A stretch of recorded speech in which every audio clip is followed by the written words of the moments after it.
Michael Jackson will forever be remembered as the greatest entertainer of a generation.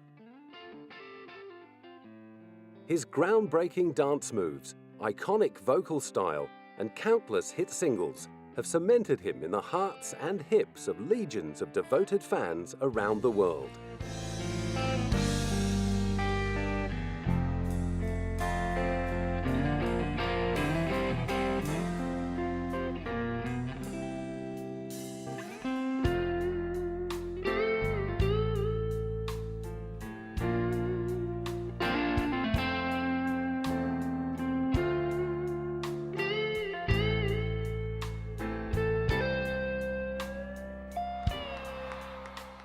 At 6:30 p.m. on Thursday, June 25, 2009, those fans who had been overjoyed at the announcement of a comeback tour were left devastated.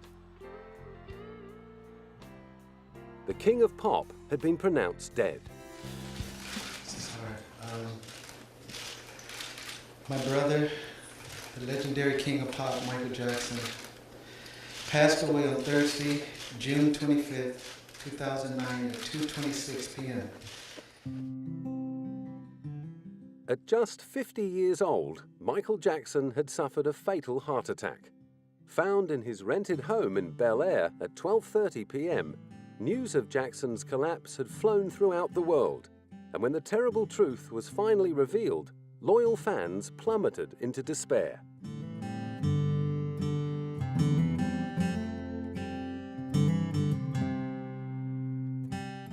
With candlelit vigils across the globe, they demonstrated their devotion in a touching salute to their hero.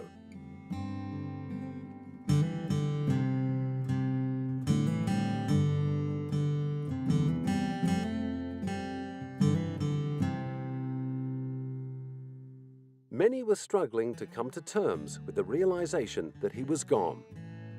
My reaction was shock because he's a very young man, still at 50 years old. And he was a good person. He had his problems, but he was still a good person.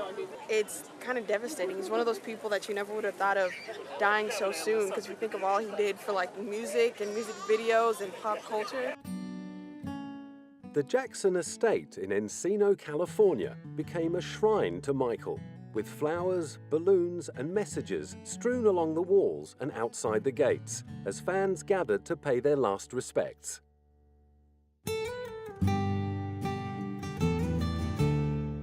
Accompanied by longtime family friend Reverend Al Sharpton, Michael's father Joe took in the tributes and shook hands with his son's grieving fans.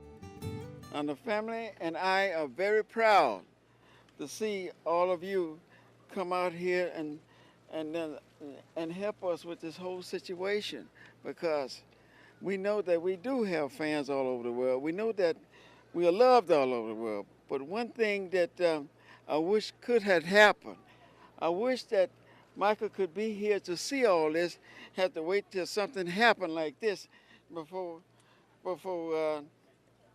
it could be realized. Meanwhile, over in Gary, Indiana, the house where Michael and his 8 siblings grew up had also become a mecca for grieving fans and neighbors, who still remembered baby-faced Michael from his days as the youngest member of the Jackson 5. It hurt to know that Michael passed on, but he'll always be remembered. And right here in Gary, Indiana, we would always love the Jackson 5s. Regardless to whatever they say about them or whatever happened in the past, we here in Gary love the Jacksons.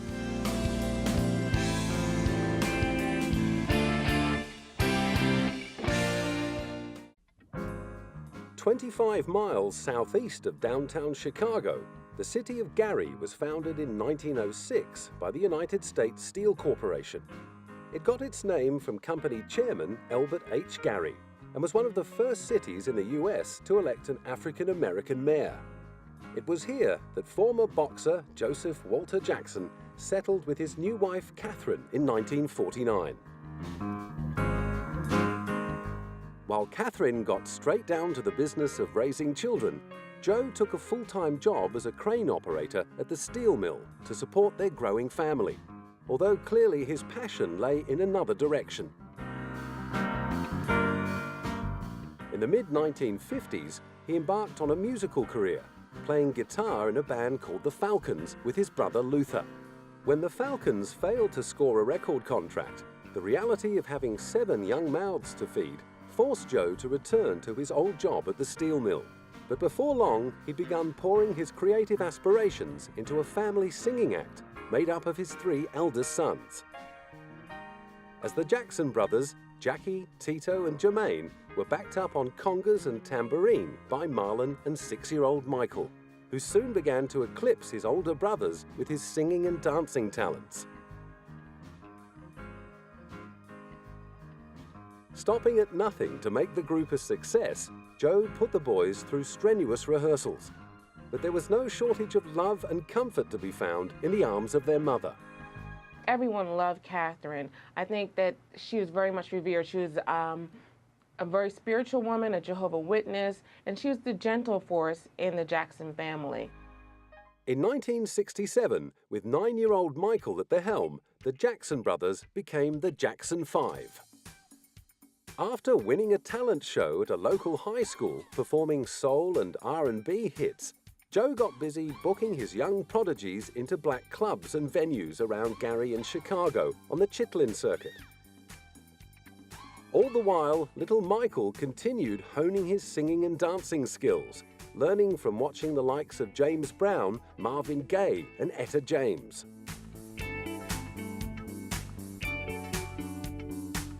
As their fame grew in and around Indiana, they began taking their act further afield, and by the middle of 1967, they'd made it to New York.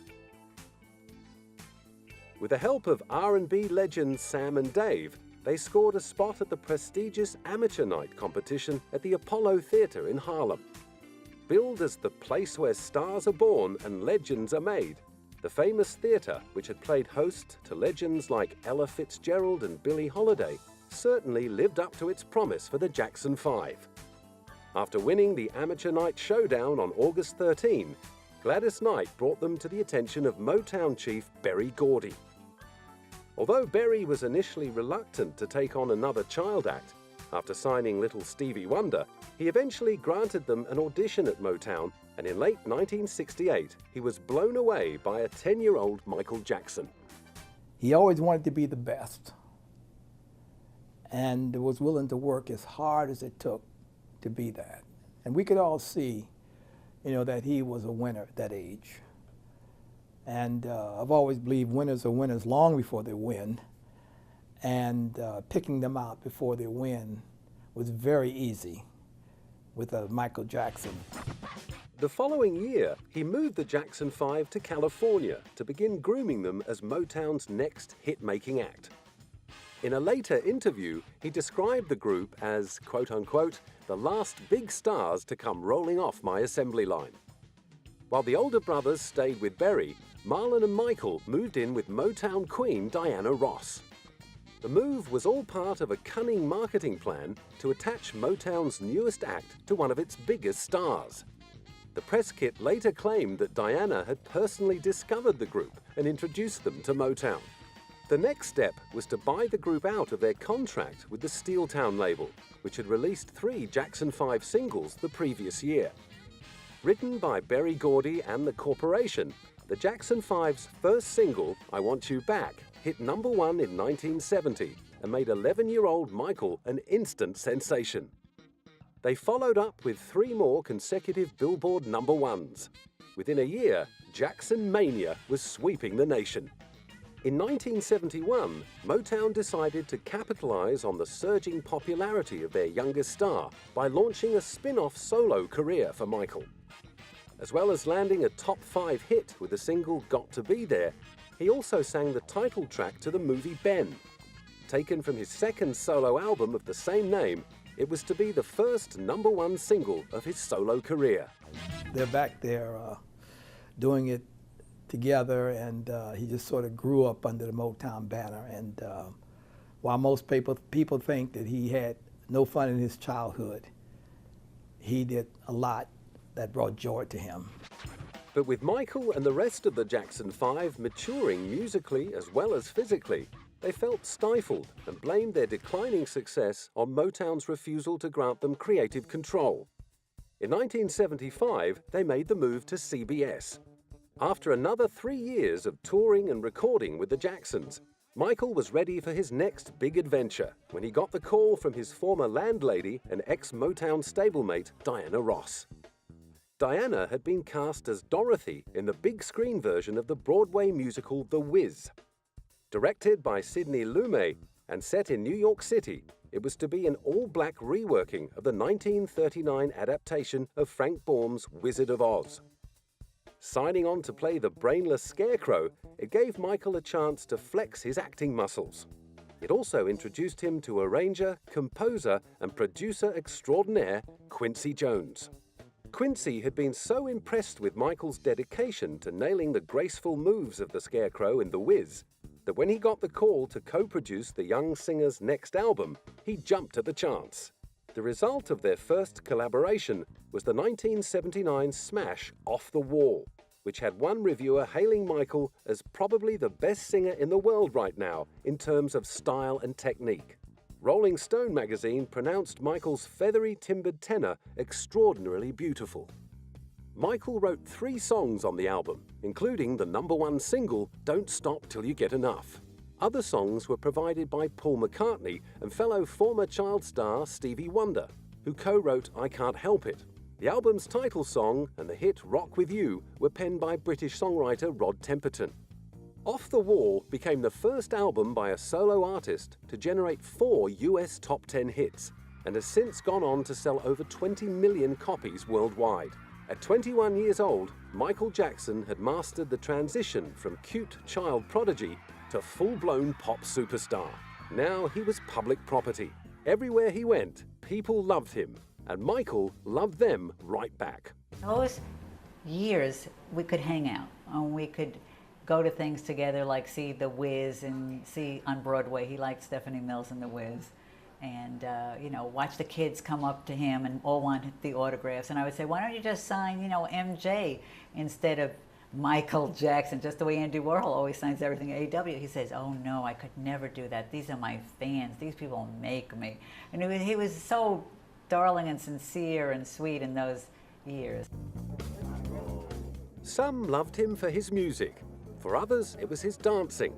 But for so many more fans, it was Michael Jackson's importance as a role model that earned him their admiration. For thousands of African Americans, his incredible mainstream success turned him into an ambassador for race relations.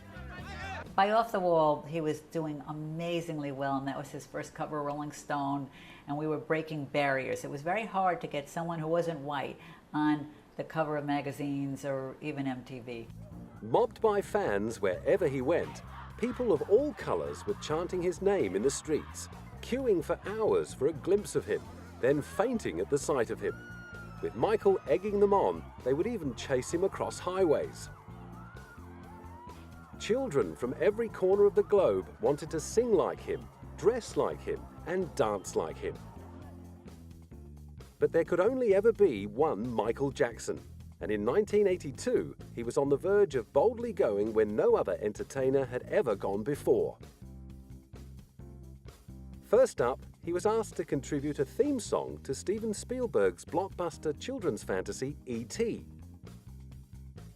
Michael duly came up with Someone in the Dark. Although it didn't end up in the movie, the song appeared on the storybook for the film, which won a Grammy Award for Best Album for Children. Whatever had come before in Michael's illustrious career would be remembered as merely a warm-up act to the release of his next project.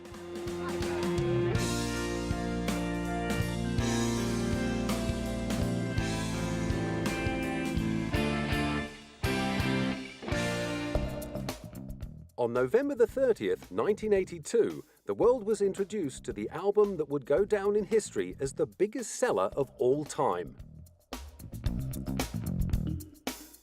Thriller, his second collaboration with Quincy Jones, was the result of Michael's determination to create the perfect record. Locked away in Westlake Studios in LA, with a production budget of $750,000, they emerged with an album that would spend 37 weeks at the top of Billboard charts, and would spawn an unprecedented 7 top 10 singles. I remember not getting my platinum album for singing on PYT, singing the backgrounds on that. Yeah, it was great. What I really remember, though, from Thriller was being in Mike's car and him playing me the entire album. Whenever he would finish a project, he'd share it with me because we were like this growing up. And I remember loving each and every song. I was just, 16, something like that. But the jewel in the Thriller crown was the 14-minute video to the album's title track. Inspired by B-grade zombie movies and directed by horror supremo John Landis, the short film featured barrier-breaking special effects and debuted the formation dancing that was to become just one of Michael's signatures. With the album selling in excess of 1 million copies a month, Michael was hailed as the savior of the flagging music industry, as well as a champion for racial equality. Music channel MTV, notorious for its neglect of African-American musicians, was forced to play the Thriller video clip twice an hour to cope with viewer demand. Then there were the awards. As well as an incredible 7 Grammys, Michael took out a total of 8 American Music Awards, the Special Award of Merit, and 3 MTV Music Awards. I saw him for many years. I saw the off-the-wall success and the Thriller success, the super success. Before that, we had other going places. We had other records and parties at Studio 54. But with Thriller, every barrier was broken. Stadiums all over the world were sold out. It became the biggest record of all time. According to journalist and biographer J. Randy Taraborelli, Thriller stopped selling like a leisure album and began selling like a household staple. It also spawned a bonanza in merchandising sales.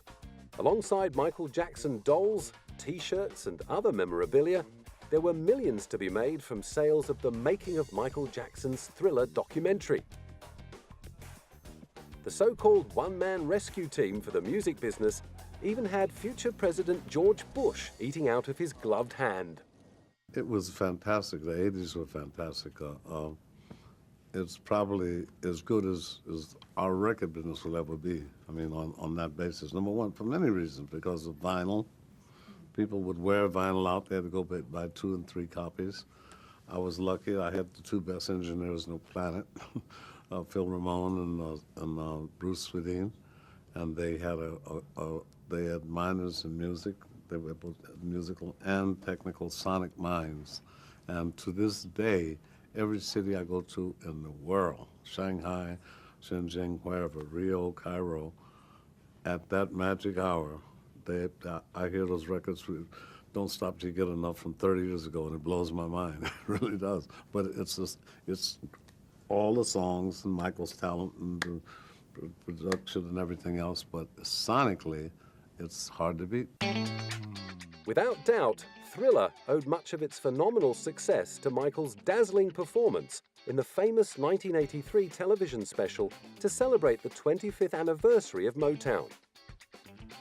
Ironically, however, it almost didn't happen. We were doing the TV show, and the word came back that Michael couldn't do it because he was doing too much television. And I called Michael up and I said, Michael, I know you and you know me, and you know this television show is not a television show. This is Motown 25.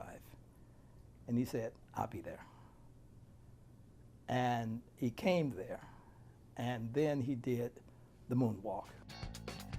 In the middle of a rendition of Billie Jean, Michael debuted the legendary dance move that was to seal his reputation as the greatest innovator in pop music.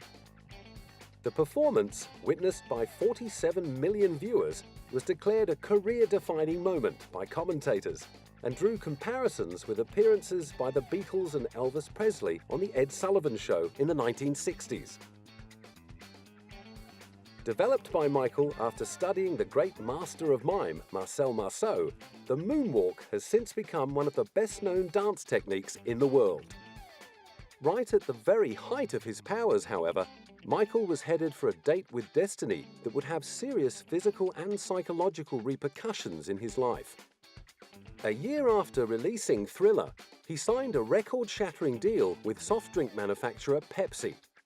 The $5 million partnership was the first sponsorship deal of its kind and would form the basis of celebrity endorsements of the future. The idea was to lock Michael into a decade-long partnership that would help Pepsi challenge Coca-Cola's dominance of the market. Sadly, however, the plan was about to go very wrong. On the 27th of January, the stage was set for Michael and his brothers to perform Billie Jean as part of one of the Pepsi commercials. During filming, a pyrotechnic effect went wrong. The explosion showered Michael with sparks, setting fire to his hair. 3,000 fans watched in shock as paramedics covered his head and carried him away to hospital. He came out between these things that exploded like fireworks, and then it looked like the sparks came down on his hair, and he was shaking his head like he thought something was in his hair. And then everybody jumped on him and started squirting water on him, and he got up like he didn't know what was happening, and they took him off. As Michael began the agonizing recovery process, which included surgery to hide his scalp burns and an introduction to prescribed painkillers, his faithful fans gathered outside the hospital to wish him well. But rather than wallowing in his own troubles, Michael characteristically threw himself into caring for those less fortunate than himself. As well as donating $5 million from the Jacksons' Victory Tour to charity, he co-wrote the single We Are the World with Lionel Richie to raise money for famine relief. Delving into their little black books of A-list artists, he and Lionel pulled in a who's who of the music scene. The single ended up featuring the singing talents of stars like Bruce Springsteen, Dionne Warwick, Tina Turner, Diana Ross, Stevie Wonder, Paul Simon, and Cyndi Lauper. Produced by Quincy Jones in 1985, it ended up selling more than 20 million copies and raising millions of dollars for the poor in the US and Africa. Around the same time, Michael was engaged in a well-publicized battle to buy a catalogue of songs by the Beatles that had come up for sale the previous year.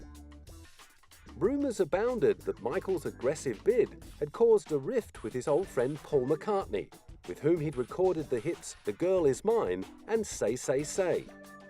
Ironically, it had been Paul who had first put the idea of buying the music catalogue in his head by telling him how much money was to be made in publishing royalties.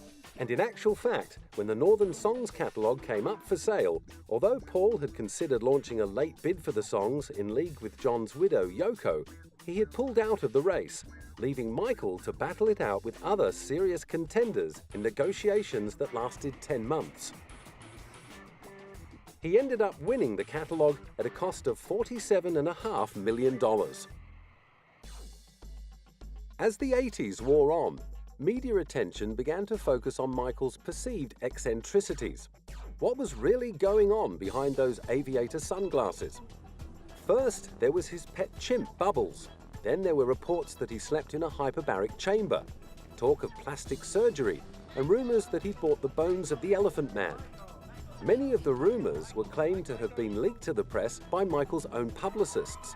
But despite his insistence that such stories were pure fabrications, the nickname Wacko Jacko stuck. Appearing in public hidden behind a face mask only fueled speculation about his increasingly idiosyncratic behavior, which was rumored to involve bleaching his skin. Michael hit back with claims that the marked change in his skin color was caused by the disease vitiligo, which needed to be covered up with makeup. Through all of the media's attacks, the fans just kept on coming. Swamped at public appearances and record signings, Michael Jackson had become a modern-day Pied Piper of Hamelin. And although he often felt stung by the stories in the press, he clearly reveled in the superstar status that set him apart from ordinary mortals.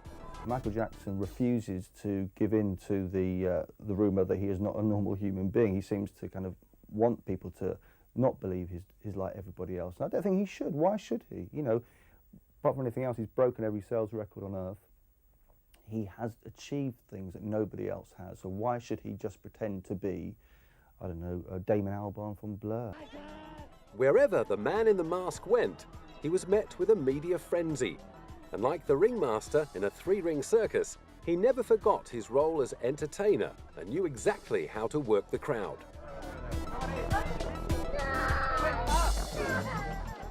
Whether popping in to share an intimate photo opportunity with children at a local hospital, making a dash for the limo in front of the paparazzi, or entertaining his beloved fans from the roof of his hotel building, the King of Pop never failed to turn on the charm. Through the years I worked with Michael, the greatest moment of my life was that moment after the show, or a couple days after we would do a photo shoot, when I would show him the bulk of the pictures, and he would look at them and he would say, "That's magic. That's magic." And this is Michael's life. It's all about magic. It's all about creating that magic. And there was plenty more magic to come. Back in the studio with Quincy Jones, Michael was preparing to release his 7th studio album, his first in 5 years. After recording 30 tracks for the new album, they cut the selection down to 11 songs, and Bad hit the shelves on August the 31st, 1987. As the name suggested, Michael was adopting a tougher street image and bringing plenty of grunt to songs like Dirty Diana, Smooth Criminal, and the album's title track. In all, Michael wrote 9 of the album's 11 songs, 5 of which struck the top of the US singles charts. To this day, Bad remains the only album ever to achieve this incredible feat. Now as popular in the UK as he was in the States, Bad went on to become the 9th biggest selling album in British history. One of the highlights on the album was the bonus track Leave Me Alone, which made fun of the tabloid view of his private life. The video, directed by Jim Blashfield, won the Grammy Award for Best Video and an MTV Music Award. Meanwhile, Michael was preparing to take on his very first world concert tour as a solo artist. Sponsored by Pepsi, the Bad Tour took him to 15 countries over 16 months, during which he played to a total of 4.5 million fans. The first entertainer to earn more than $100 million per year, Michael was becoming increasingly devoted in his responsibility as a philanthropist, donating much of his concert takings to charity and ensuring that at least 400 tickets to every US concert were reserved for underprivileged children. During the tour, Michael bought the ranch in Santa Barbara, California, that would help him fulfill his dream of building his very own amusement park. Renamed Neverland after the fantasy island in the story of Peter Pan, it would become a lavish monument to his extravagantly childlike imagination. Complete with a zoo, 2 railroads, numerous rides, and several lakes, Michael opened Neverland up to children and their families as day visitors. The 2,676-acre property also boasted a huge floral clock. The story goes that Michael himself designed the decorative flower beds because he hated seeing dirt between them. Neverland would remain Michael's own personal fairground for the next 15 years, creating many happy memories for the friends and guests he entertained there until the police investigations of 2003. I can remember an amazing time at Neverland in the amusement park. And when Michael insisted that if I was going to shoot him on a particular ride, I had to ride the ride with him with my hands not on the bar, but up in the air like kids would. And I thought, okay, and I did. This will always be one of my fondest memories of Michael, just having fun. In 1991, Michael was clearly still having fun as he renewed his contract with Sony. Having been declared the Artist of the Decade by President George Bush, he was able to command a record-breaking sum of $65 million. The same year, he released his 7th studio album, Dangerous. With Teddy Riley and Bill Bottrell on board as co-producers, it went straight to #1 on the Billboard charts and became his fastest-selling album ever in the US. Its lead single, Black or White, spent 7 consecutive weeks on top of the singles charts, proving that Michael was still the king of pop. Meanwhile, in the UK and Europe, the album's biggest-selling single ended up being the charity anthem, Heal the World, which also became the name of the charitable foundation Michael set up in 1992. To heal the world, we must start by healing our children. Today, we come bearing gifts for the children of war-torn Sarajevo. In 1992, Sarajevo has become a symbol of so much that is tragic but avoidable in our world. Prejudice and ethnic hatred, the destruction of the environment, the shattering of families and of centuries-old communities. One of the Foundation's first missions was to airlift 46 tons of much-needed supplies to war-torn Sarajevo in Bosnia. Another of Michael's early ambitions for the Foundation was to institute drug and alcohol education programs. He was also one of the very first artists to draw attention to HIV/AIDS in the Third World by embarking on several high-profile visits to Africa, and ended up donating all the profits from the ticket sales of his sell-out dangerous tour to his foundation. But back at home, trouble was brewing.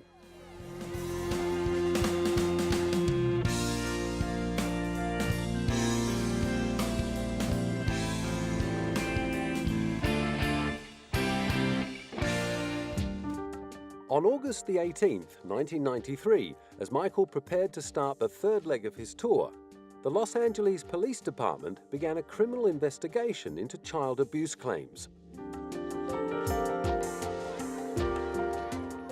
3 days later, police arrived to search Neverland and subjected Michael to a 25-minute strip search. The media had a field day. I will say that I am particularly upset by the handling of this mass matter by the incredible, terrible mass media. At every opportunity, the media has dissected and manipulated these allegations to reach their own conclusions. I ask all of you to wait and hear the truth before you label or condemn me. Don't treat me like a criminal, because I am innocent. I have been forced to submit to a dehumanizing and humiliating examination by the Santa Barbara County Sheriff Department and the Los Angeles Police Department earlier this week. They were supposedly looking for any discoloration, spotting, blotches, or other evidence of a skin color disorder called vitiligo, which I have previously spoken about. The warrant also directed me to cooperate in any examination of my body by their physician to determine the condition of my skin, including whether I have vitiligo or any other skin disorder. The warrant further stated that I had no right to refuse the examination or photographs, and if I failed to cooperate with them, they would introduce that refusal at any trial as an indication of my guilt. It was the most humiliating ordeal of my life. Michael's family immediately rallied around him and called their own press conference to show their support. They were adamant that the allegations were nothing more than a cruel and obvious attempt to take advantage of Michael's fame and wealth. Their belief was backed up by a taped telephone conversation in which the child in question's father declared his intention to win big time and destroy Michael. Catherine Jackson in particular was unequivocal in her support of her son. I'd like to let the world know that I'm behind my son. I don't believe any of this stuff that's being written about him because I raised him and I know him, and that's just a statement people are making. However, not everyone in the Jackson family got behind Michael. His older sister, LaToya, whom he'd neither seen nor spoken to for years, decided to open up to the press. Estranged from the rest of the family since marrying her manager Jack Gordon and publishing her autobiography, LaToya held a press conference in Israel and made this shocking statement. Well, I must tell you that this is very difficult for me, that Michael is my brother. I love him a great deal, but I cannot and I will not be a silent collaborator of his crimes against small, innocent children. And if I remain silent, then that means that I feel the guilt and the humiliation that these children are feeling, and I think it's very wrong. LaToya later retracted the statement, claiming her abusive husband had forced her to make the claims for financial gain, but the damage had been done. Putting on a brave face for fans, Michael performed in front of a crowd of 47,000 fans on his 35th birthday on the 29th of August. But behind the scenes, he was fighting chronic pain from an accident he'd sustained while on tour, and was so stressed out by the investigation and accompanying press invasion that there were claims he was becoming addicted to painkillers and sedatives. The next night, moments before going on stage in Singapore, Michael collapsed and, to the disappointment of tens of thousands of fans, was forced to cancel the show. The next day, he was taken to hospital to undergo a brain scan. It appears that Mr. Jackson has been suffering recently from an acute vascular headaches, which unfortunately, due to the severity this evening, caused the cancellation of tonight's performance. I was suddenly taken ill last night, and I am sorry for the cancellation of my performance, and I apologize for any inconvenience it might have caused my fans in Singapore.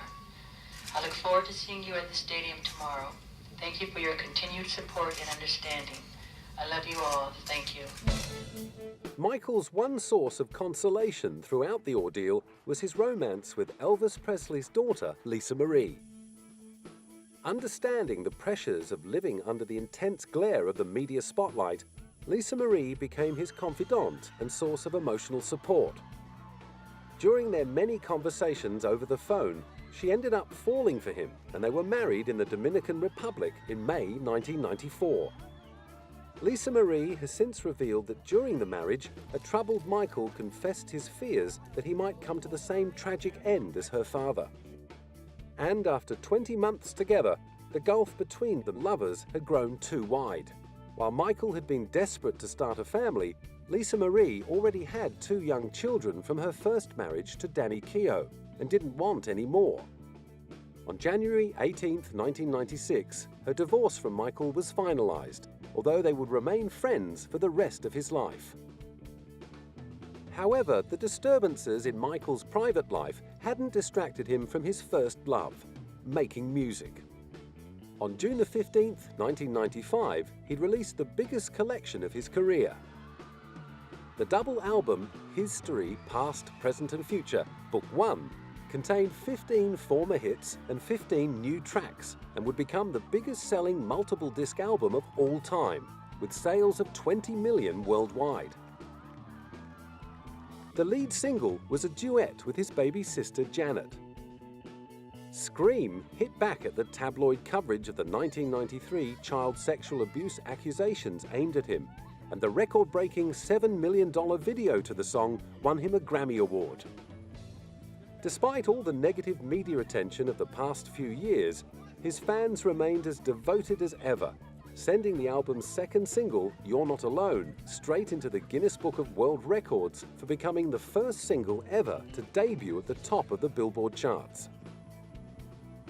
Over in Britain, it remained at number 1 for 6 straight weeks and became his biggest-selling single ever in the UK. The stage was set for another history-making television appearance, but during rehearsals for the HBO special at the Beacon Theatre in New York, Michael suddenly collapsed and was taken to Beth Israel Hospital on the Upper East Side. Arriving semi-conscious and dehydrated, doctors worked to stabilize his condition as his mother rushed to his side. On that type of call, it gets a high priority response. It's a very serious call. Luckily, we found someone who was breathing, who was conscious, and we treated him for his symptoms. What were the symptoms? As I said, there was some dehydration, some low blood pressure, nothing that appeared to be life-threatening. He was treated by EMTs and paramedics and brought to the hospital of his choice. Mr. Jackson is conscious. He has expressed sincere gratitude for all the nurses, physicians, and other members of the Beth Israel staff, as well as, of course, the incredible outpouring of love from his fans throughout the world. 5 days later, those fans were still maintaining their vigil as Janet emerged from the hospital. After being diagnosed and cleared of a viral infection, their hero greeted them with smiles and waves before disappearing into the waiting van. After Michael's divorce from Lisa Marie, he turned to dermatology nurse Deborah Rowe to fulfill his dream of having children. When they married in Sydney in November 1996, during the Australian leg of his history tour, she was already pregnant with little Prince Michael I. On April 3, 1998, he was joined by a baby sister called Paris. A father at last, Michael was determined to protect his children from the press. Then in October 1999 came the news that he and Debbie were getting divorced and that Michael would retain sole custody of their 2 children. Despite being a single father of 2, he stepped up his already demanding schedule of charity work and broke yet another Guinness World Record. His involvement with a staggering 39 charities far eclipsed the philanthropic efforts of any other celebrity or entertainer. At public appearances and charity events, he was tireless in his seeking out those less fortunate than himself. Whether pausing to give out a hug or simply waving and smiling to his fans, he always took the time to acknowledge their devotion. One charity among the many he publicly supported was the AIDS Foundation created by great friend and fellow former child star Elizabeth Taylor. Liz, who'd stood beside him throughout his troubles with the press, was to prove a wonderful source of support in his battle with Sony to regain control of his album masters and retain ownership of his share of the record company's catalogue. Once again, his fans backed him, but as the dispute wore on, Michael believed he was the victim of a personal vendetta by Sony chief Tommy Mottola and turned to Reverend Al Sharpton for help. In 2002, he threatened to sue Sony for failing to promote his album Invincible. Sony, Tommy Mottola. Tommy Mottola is the president of the record division. He is a mean, he's a racist, and he's very, very, very devilish. That inflammatory accusation turned the dispute into an increasingly wild media circus. Sony counterattacked with assertions it had sufficiently promoted the album and with claims that Michael had refused to support its release with a tour of the US. Despite the dispute, Invincible was still a commercial success, debuting at #1 in 13 countries and selling around 10 million copies worldwide. In the middle of it all, Michael had become the proud father of a 3rd child, Prince Michael II. His eagerness to introduce baby Blanket to eager fans in Berlin inspired him to embark on the rash act that would hog the world's front pages. The notorious baby dangling incident was seen by media commentators as evidence that the King of Pop had lost all sense of judgment, and although Michael later apologized for his terrible mistake, the stigma haunted him.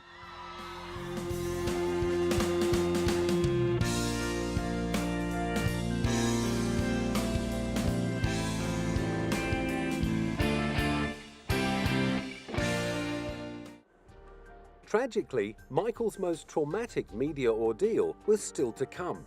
On November the 20th, 2003, he was arrested and charged at Santa Barbara Jail with lewd or lascivious acts with a child under 14. Protesting his innocence and confident of an acquittal, he waved to fans on his way to court. As the interminable legal process drew to a close almost 2 years later, his fans never lost faith that Michael would be found not guilty. Verdict.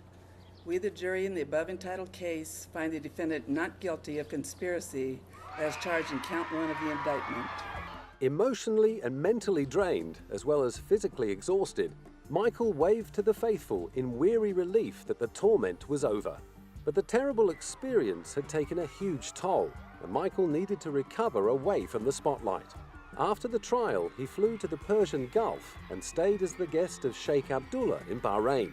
In November 2006, he made a rare public appearance at the World Music Awards in Monaco to receive a Diamond Award for selling over 100 million records worldwide. The visit also coincided with the release of a special 25th anniversary edition of Thriller, a timely tribute to the biggest-selling album of all time, and a reminder that the King of Pop wasn't finished yet. In March 2009, it seemed that the years of waiting had all been worthwhile, when Michael called a press conference in London to announce he was ready to make a spectacular return to the stage. Overcome with emotion at the prospect of a Michael Jackson comeback, the ecstatic crowd wept and chanted his name. And as he took to the microphone for what was to be the very last time, Michael rewarded them with a winning smile and his trademark peace salute. These will be my final show performances in London. This will be it. This is it. And when I say this is it, it really means this is it. Because I'll be performing the songs my fans want to hear. This is it. I mean, this is really it. This is the final curtain call. Okay? And I'll see you in July. The tears shed in joy at the announcement of his comeback turned to tears of despair and disbelief when on the afternoon of June the 25th, TMZ.com broke the news that Michael had suffered a fatal heart attack at his rented home in Bel Air.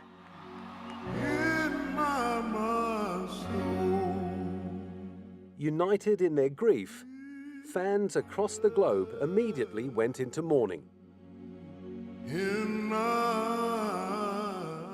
Although most of them had never met their idol or even seen him in the flesh, Michael Jackson's talent and generosity had touched them on such a personal level that they felt like they knew him.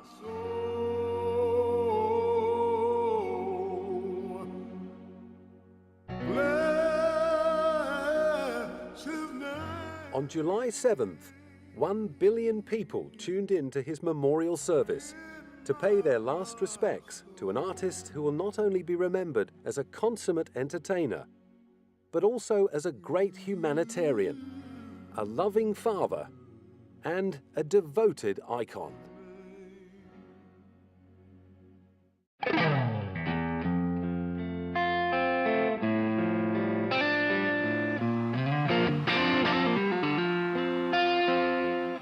I love you. I really do. You have to know that. I love you so much. Really. From the bottom of my heart. He is the king of music, not pop, music. In fact, he's just the king. I just love him, and I just love him, and I just love him, and he's pure, he's inside and out, his heart, his soul, I love him.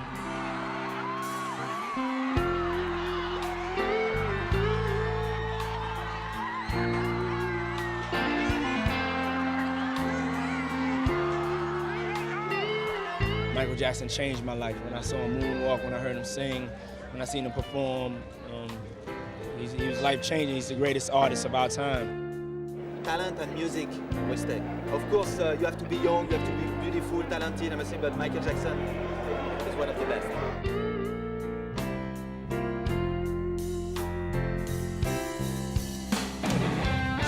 Michael was and he will remain one of the greatest entertainers that ever lived.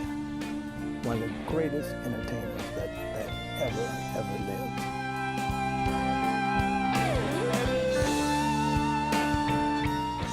Well, they said Sammy Davis was the best entertainer ever.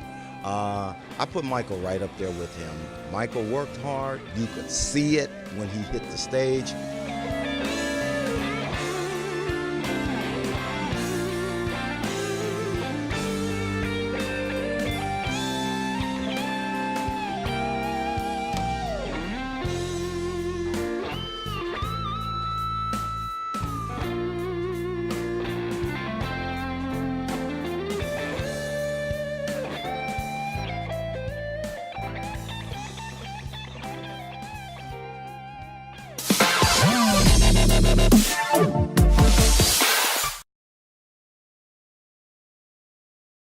Of downtown Chicago, the city of Gary was founded in 1906 by the United States Steel Corporation. It got its name from company chairman Elbert H. Gary and was one of the first cities in the U.S. to elect an African-American mayor. It was here that former boxer Joseph Walter Jackson settled with his new wife Catherine in 1949. While Catherine got straight down to the business of raising children, Joe took a full-time job as a crane operator at the steel mill to support their growing family. although clearly his passion lay in another direction. In the mid-1950s, he embarked on a musical career, playing guitar in a band called the Falcons with his brother Luther. When the Falcons failed to score a record contract, the reality of having 7 young mouths to feed forced Joe to return to his old job at the steel mill. But before long, he'd begun pouring his creative aspirations into a family singing act made up of his 3 eldest sons. As the Jackson brothers, Jackie, Tito and Jermaine, were backed up on congas and tambourine by Marlon and 6-year-old Michael, who soon began to eclipse his older brothers with his singing and dancing talents. Stopping at nothing to make the group a success, Joe put the boys through Accompanied by longtime family friend Reverend Al Sharpton, Michael's father, Joe, took in the tributes and shook hands with his son's grieving fans. And the family and I are very proud to see all of you come out here and help us with this whole situation, because we know that we do have fans all over the world. We know that we are loved all over the world. But one thing that I wish could have happened, I wish that Michael could be here to see all this, have to wait till something happened like this before it could be realized. Meanwhile, over in Gary, Indiana, the house where Michael and his 8 siblings grew up had also become a mecca for grieving fans and neighbors, who still remembered baby-faced Michael from his days as the youngest member of the Jackson 5. It hurt to know that Michael passed on, but he'll always be remembered. And right here in Gary, Indiana, we would always love the Jackson 5s. Regardless to whatever they say about them or whatever happened in the past, we here in Gary love the Jacksons.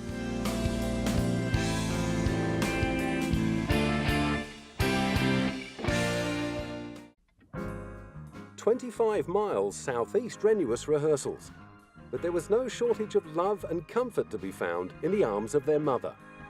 Everyone loved Catherine. I think that she was very much revered. She was a very spiritual woman, a Jehovah's Witness, and she was the gentle force in the Jackson family. In 1967, with 9-year-old Michael at the helm, the Jackson brothers became the Jackson 5. After winning a talent show at a local high school performing soul and R&B hits, Joe got busy booking his young prodigies into black clubs and venues around Gary and Chicago on the Chitlin circuit. All the while, little Michael continued honing his singing and dancing skills, learning from watching the likes of James Brown, Marvin Gaye, and Etta James.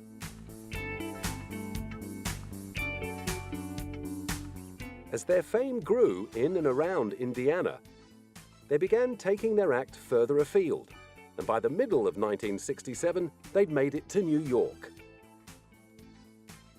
With the help of R&B legends Sam and Dave, they scored a spot at the prestigious Amateur Night competition at the Apollo Theater in Harlem. Billed as the place where stars are born and legends are made, the famous theater, which had played host to legends like Ella Fitzgerald and Billie Holiday, certainly lived up. At just 50 years old, Michael Jackson had suffered a fatal heart attack. Found in his rented home in Bel Air at 12:30 p.m., news of Jackson's collapse had flown throughout the world, and when the terrible truth was finally revealed, loyal fans plummeted into despair.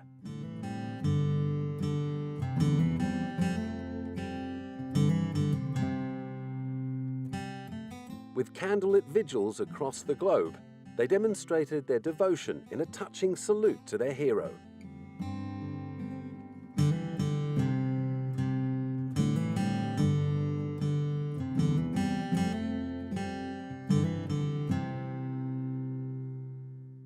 Many were struggling to come to terms with the realization that he was gone.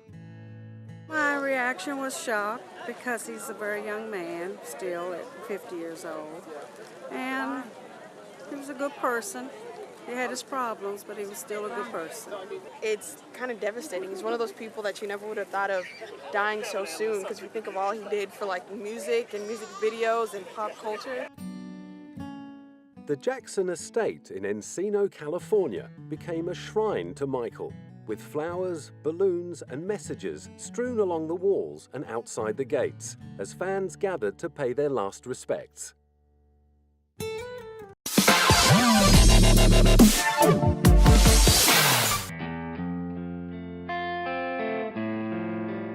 Michael Jackson will forever be remembered as the greatest entertainer of a generation.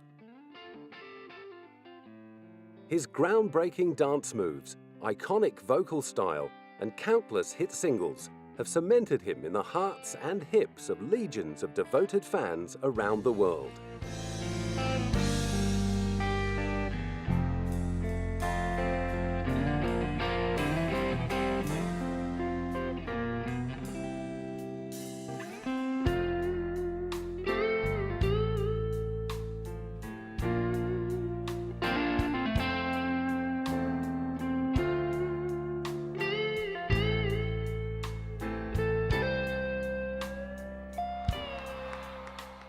At 6:30 p.m. on Thursday, June 25, 2009, those fans who had been overjoyed at the announcement of a comeback tour were left devastated.